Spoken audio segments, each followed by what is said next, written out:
के इस कर्म के विधान से कोई बच नहीं सकता। अच्छे अच्छे इस काल माया के देश में लोक में फंस गए, श्रृंगी को बंगी कर डाला, नारद के पीछे पड़ गए सार, योग कर्त गोरख जी को लूटा और नैमिष को लूटा, हलवा खिलाए।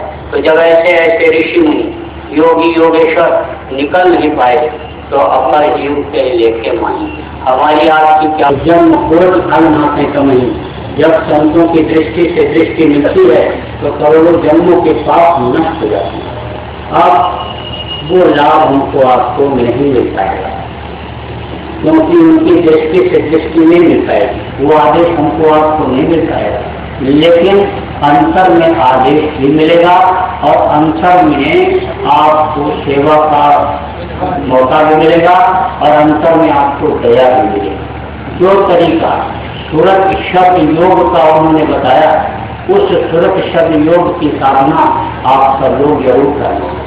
और यहाँ से जाने के बाद अपने अपने गांव में, अपने जिले में, जो जहाँ से आए हो, सब जगह आप इस बात को बताना कि भाई पहले से ज्यादा अब साधना करनी पड़ेगी, तभी इस जीवात्मा का कल्याण हो पाएगा।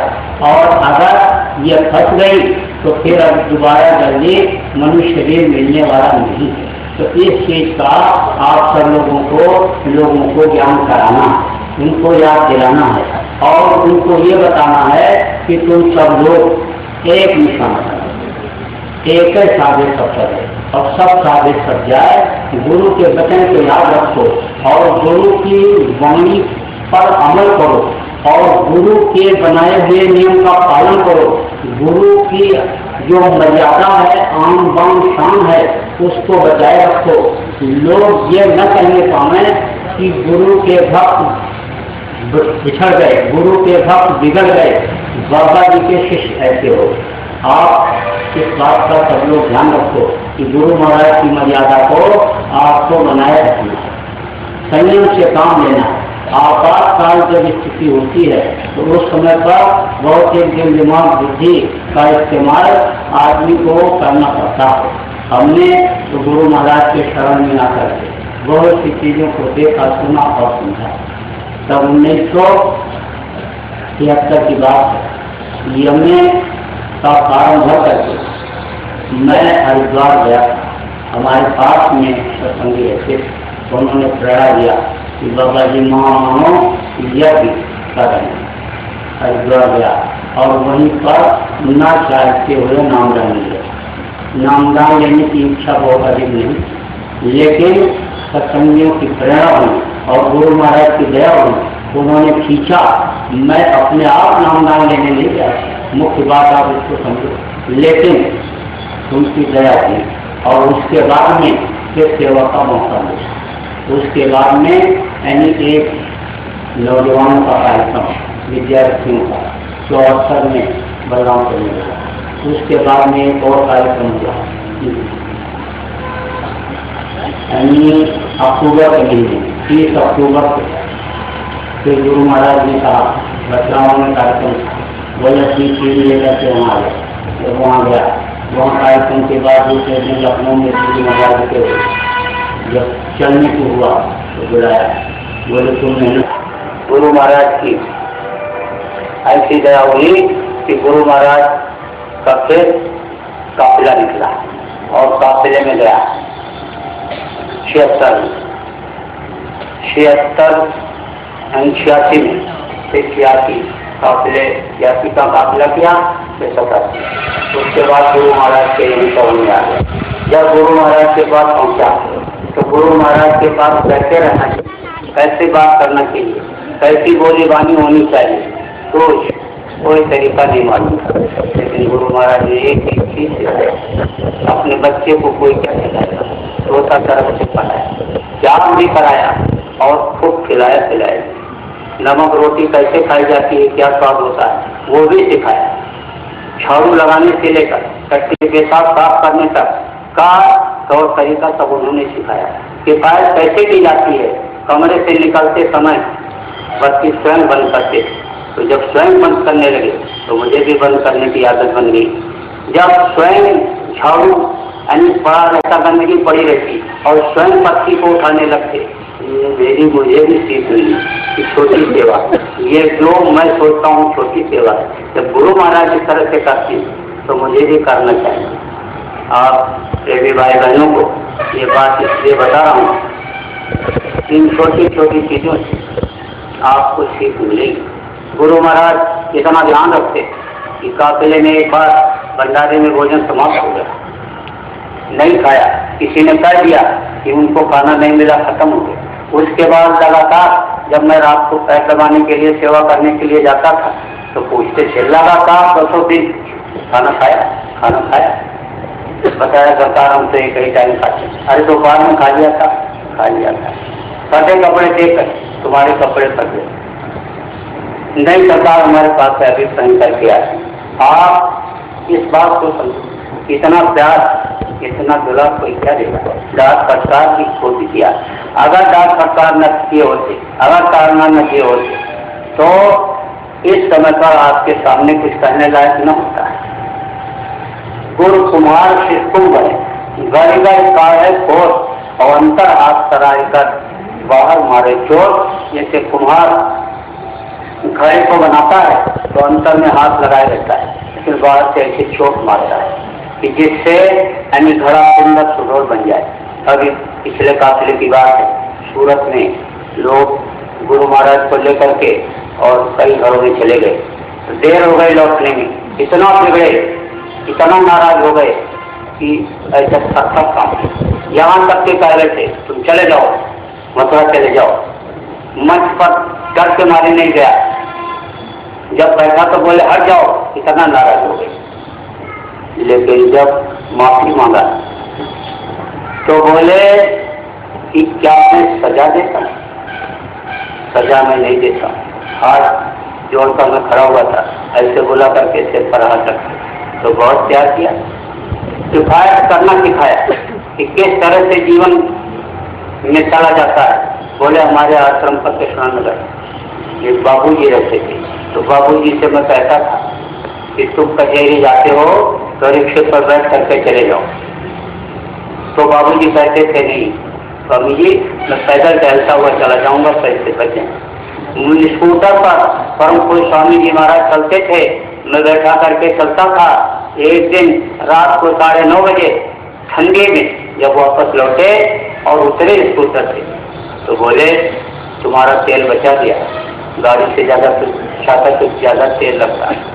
अब आप इस बात को समझो कि किस किस तरह से कैसी कैसी शिक्षा और किस किस तरह से गुरु महाराज ने यह धन संपत्ति बनाई और इतनी बड़ी संगत तैयार किया। आप इस बात को प्रेमी भाई बहनों समझो। एक बार मैं ऐसे खड़ा हुआ था, स्वामी जी महाराज बैठे हुए थे, बोले उमाकांत ईमानदार आदमी कम मिलते हैं। तो मैं हाथ जोड़ के अंतर में ही कहा कि मैं आपके साथ ईमानदारी करूंगा। पूरी जिंदगी जब तक वो थे निभाया, ईमानदारी निभाया, कोई भी अपनी धन संपत्ति नहीं बनाई, कोई भी मकान नहीं बनाया, कोई घर वाली नहीं बनाया, कोई भी बैंक बैलेंस नहीं बनाया, कोई भी फ्लैट या कोई संपत्ति नहीं बनाया। गुरु महाराज से वादा पूरा किया। आप इस बात को समझो कि आप लोगों को इन बातों पर गौर करना और इनसे आपको सीख लेनी है। अब आप प्रेमी भाई बहनों इस बात को समझो कि इधर कुछ दिनों से गुरु महाराज ने पिछले दिनों में प्रचार में देखा, सबसे पहले इंदौर एक काम के लिए भेजा गुरु महाराज ने। वो काम करके जब मैं लौट आया तो देख करके मुस्कुराए, फिर एक चिट्ठी लिखे, उमाकांत को भेज रहा हूँ, समझ लो मैं ही आ रहा हूँ, समझ लो मैं ही आ रहा हूँ। जब वो चिट्ठी लेकर के मैं गया तो लोगों के आंखों से आंसू आ गए।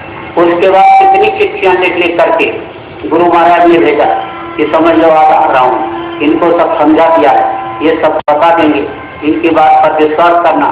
तमाम चिट्ठियां गुरु महाराज ने अपने हाथ से लिख करके भेजा। जब गया लेकर के गया तो इतना काम हुआ और इतनी संकट बढ़ी कि लोग ये समझ गए कि इन्होंने भी किया, श्रेय किसी को दे, लेकिन दया उनकी काम करती है। बोले मरीजों को ये दवा बता रहे हैं, समझ लो कि मैं ही बता रहा हूँ, ध्यान से सुनना। अब उनको कोई दवा मरीज को बताया, फायदा कर गया, मेरा पैर छूने लगे। बोले इनको बहुत जानकारी है, कोई काम का करके गया, गुरु महाराज से भेंट नहीं हुई, मेरे से का करके गया। मैंने कहा चले जाओ गुरु महाराज से याद करना, और काम हो गया। तो बोले इनकी वजह से हो गया। श्रेय कितनों को दिया, मुंडन करनी, ऐनी जनेऊ पहनानी, ऐनी शादी भी करवाया मेरे से कह करके, और तमाम काम इस तरह का है। श्रेय मुझको दिया, दया उन्होंने किया। आपको ये बात इसलिए बता रहा हूँ कि आपको किसी भी काम के लिए ऐनी हिम्मत नहीं हारनी चाहिए, हिम्मत आप में होना चाहिए। आप प्रेमी भाई बहनों, इधर कुछ दिनों से गुरु महाराज ने आश्रम की व्यवस्था में भी मुझको भागीदार बनाया। मंदिर का काम, मंदिर में वहाँ काम करवाया गया, कमरे सब ठीक करा दिए गए, प्लास्टर, पुताई और हाल और पान बंधा, इधर खेती का जितना भी खर्चा और जितना वो था सामान उसको मुहैया कराना। उधर गुरु महाराज ने 100 गाड़ियाँ लगभग खड़ी हो जाएं, इतना बड़ा बैरज बनवाने के लिए जब हुक्म हो गया बनवा दिया गया, ट्रैक्टर बैरज बनवा दिया गया। और इधर गौशाला, अभी गौशाला बनाई गई और उसका निर्माण चल रहा है। तो ये मैंने कुछ नहीं किया, यह हुआ गुरु महाराज की दया है। लेकिन और शरीर हमारा हो गया 63 वर्ष का, 64 वर्ष लगने वाला है। अब मैं थोड़ा सा निराश हो रहा हूँ, इन सब शरीर की सेवाओं को अब नहीं कर पाऊंगा, मैं थोड़ा अपने को अक्षम पा रहा हूँ। लेकिन गुरु महाराज का जो आदेश मेरे लिए हुआ है भजन करने कराने का, और यहाँ तक कि उन्होंने रास्ता बताने तक का भी यानी मुझको हुक्म दे दिया है। हालांकि सब काम तो कराया, एक काम यही बाकी रहा कि जो गुरु महाराज ने कहा था कि ये करें, वो अभी करने के लिए तो मैं कितना सक्षम हूँ ये तो मैं अपने को देखूंगा। क्योंकि नामदान देने में बहुत बड़ा बोझा इकट्ठा करना पड़ता है, जीवों का सिर पर आता है और उसको भोगना पड़ता है या ज्ञान अग्नि के द्वारा जलाना पड़ता है। तो ये तो जब उनका हुक्म होगा तो ये काम किया जाएगा, उनकी दया जब मिलेगी तब ये काम किया जाएगा। बाकी काम की तो सब कोई इच्छा नहीं रहती, झाड़ू लगाने से लेकर के और मन पर नाम समझाने तक का, और जो उनका काम था बहुत सा काम करने का गुरु महाराज ने हुक्म मुझे दिया और मेरे से करवाया। तो अब इच्छा बहुत से कामों से खत्म हो रही। अब मैं थोड़ा सा एकांत में रह करके भजन करना चाहता हूँ। लेकिन ये आप मत सोच लेना कि अब ये जा रहे हैं फिर मिलेंगे नहीं और अब कोई संबंध नहीं रह गया। देखो प्रेमी भाई बहनों, खून का रिश्ता अलग होता है। खून के भाई, एक खून के भाई अलग होते हैं और गुरु भाई अलग होते हैं। गुरु भाइयों का रिश्ता बहुत बड़ा रिश्ता होता है और गुरु भाई मरने के बाद ही नहीं बोलते, ये वहाँ भी मिलते हैं। तो हमारा आपका तो वहाँ का यहाँ का रिश्ता है। लेकिन ये खबर ऐसे लोगों में नहीं जानी चाहिए कि किसी ने भरा दिया या नाराज होकर चले गए या उनके ऊपर आफत आनी थी, कोई गोली लिए हुए खड़ा हुआ था बंदूक लिए हुए, ये सब कोई बात नहीं। ये मेरी इच्छा की बात है। और अभी मैं सोच रहा हूँ, अभी आज का जो भंडारा हुआ इसमें मैंने सामान वगैरह मंगाया था, राशन पानी और सामान, उसका हिसाब किताब जरा देख लूँ। उसके बाद में फिर मैं कुछ सोचता हूँ कि थोड़ा सा एकांत में बैठ करके भजन करूँगा। आप प्रेमी भाई बहनों इस बात को समझो, मेरे पास स्वामी जी महाराज का कुछ पैसा था। हालांकि उन्होंने इस बात को कहा था कि इसको तुम रखो और तुम्हारे काम आएगा, लेकिन मैंने खर्चा नहीं किया। मैंने अपने प्रारब्ध पर विश्वास किया और मैंने यह भी देखा कि जो प्रारब्ध में मेरी चीज नहीं थी वो भी मुझे मिल गई। गुरु की इतनी दया इन दिनों में, पिछले कुछ दिनों में मुझे दिखाई पड़ी कि कल अगर किसी चीज की जरूरत है तो आज वो चीज हाजिर हो जाती है और एक नहीं दो मिल जाती है। तो हमको क्या जरूरत है? और फिर आवश्यकताओं को जब मैंने अपने सीमित कर लिया तो फिर क्या जरूरत थी? वो सब मैंने बैंक में जमा करा दिया है, संस्था के नाम से और ट्रस्ट के नाम से। मैंने जो इस समय पर संस्था के और ट्रस्ट के अध्यक्ष हैं, जो पहले उपाध्यक्ष थे राम प्रताप जी भाई, उनको मैंने सब बता दिया है, मैंने समझा दिया है। मेरे जिम्मे जो काम था वो मैंने अन्य लोगों को समझा दिया, जो मेरे साथ काम करते थे वो सेवा करते रहेंगे। मैं थोड़ा सा फ्री होना चाहता था और फ्री अब हो गया। गुरु महाराज का साथ जब छूटा तो अब मेरी एक अलग जिंदगी, ये तो 40 साल के पीछे की जिंदगी रही, अब मैं थोड़ी अलग जिंदगी अपनी बिताना चाहता हूँ। इसलिए मैंने आपके सामने इन बातों को रख दिया कि अगर मैं कहीं जाऊँ भजन करने के लिए, कहीं एकांत में जाऊँ अपनी आत्मा को जगाने के लिए, आगे जो हमको काम गुरु महाराज ने सौंपा है उसके विस्तार के लिए, तो कहीं आप ये सोचने लग जाओ कि कहीं ये और कोई निशाने से चले गए या इनका और कोई स्वार्थ रहा, अपना स्वार्थ सिद्ध करके चले गए। इसलिए आज मैं आपके सामने इन बातों को रख दे रहा हूँ। बोलो जय गुरुदेव।